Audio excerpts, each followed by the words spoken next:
দুয়ারে আইসাছে পালকি নায়রে গাও তোলো রে তোলো মুখে আল্লাহ রসুল সবে বলো ও মুখে আল্লাহ রসুল সবে বলো। দুয়ারে আইসাছে পালকি নায়রে গাও তোলো রে তোলো মুখে আল্লাহ রসুল সবে বলো ও মুখে আল্লাহ রসুল সবে বলো। তুই কাঁদেছিল যে তোমার দুইজন পাহারা, তোমারে একলা থুইয়া পালাইছে তাহারা।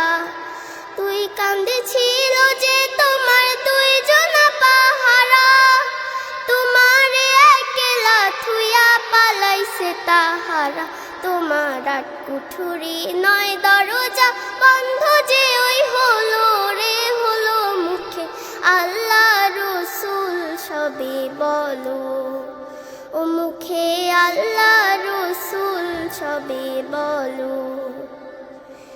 দিবানিশি যে ছয় জনা দিত কুমন্ত্রণা, আজ তাহারা কোথায় গেল ভাবো দেখি রে মোনা। দিবানিশি যে ছয় জনা দিত কুমন্ত্রণা, আজ তাহারা কোথায় গেল ভাবো দেখি রে মোনা। ফেরেশতা আসিয়া যখন জিজ্ঞাসা করিবে, দিন কি তোমার মাবুদ কি বা তখন কি বলিবে। ফেরেশতা আসিয়া যখন জিজ্ঞাসা করিবে, দিন কি তোমার মাবুদ কি বা তখন কি বলিবে। ওরে আল্লাহ বিনে মাবুদ নাই রে জবানে, তাই তোলো রে তোলো মুখে আল্লাহ রসুল সবে বলো ও মুখে আল্লাহ রসুল সবে বলো। দুয়ারে আইসাছে পালকি নায়রে গাও তোলো রে তোলো মুখে আল্লাহ রসুল সবে বলো ও মুখে আল্লাহ রসুল সবে বলো ও মুখে আল্লাহ রসুল সবে বলো।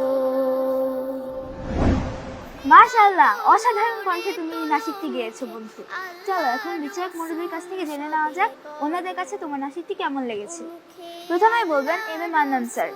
আমারও ভালো লেগেছে, খুব ভালো লেগেছে তা নয়, তবে ভালো লেগেছে। তোমার কাছে ভালো লেগেছে? ভালো লেগেছে না? তুমি কি বলতে পারো এই গানটি কে গেয়েছিলেন? উনি দুনিয়াতে নাই। বলতে পারো তুমি শিল্পীর নাম? বলতে পারো না? না, আহারে, উনি আব্দুল আলিম, পল্লীগীতির সম্রাট আব্দুল আলিম। আর এই গানটির কথা লিখেছিলেন উনিও নাই, দুনিয়াতে নাই। আব্দুল লতিফ আমাদের বড় ভাই, ওনার অনেক গান, উনি যেমনি গীতিকার তেমনি সুরকার ছিলেন। তো তোমার গান ভালো হয়েছে, আরো ভালো হবে এই আশা করছি। ধন্যবাদ। ধন্যবাদ। ধন্যবাদ স্যার আপনার মন্তব্য জানানোর জন্য। এখন আমরা গেস্ট অফ অনার জনপ্রিয় নাসিক শিল্পী গীতিকার ও সুরকার সায়েম আল হাসান আঙ্কেলের কাছ থেকে জানবো ওনার মন্তব্য। মাশাআল্লাহ, তুমি অনেক চমৎকার গেয়েছো।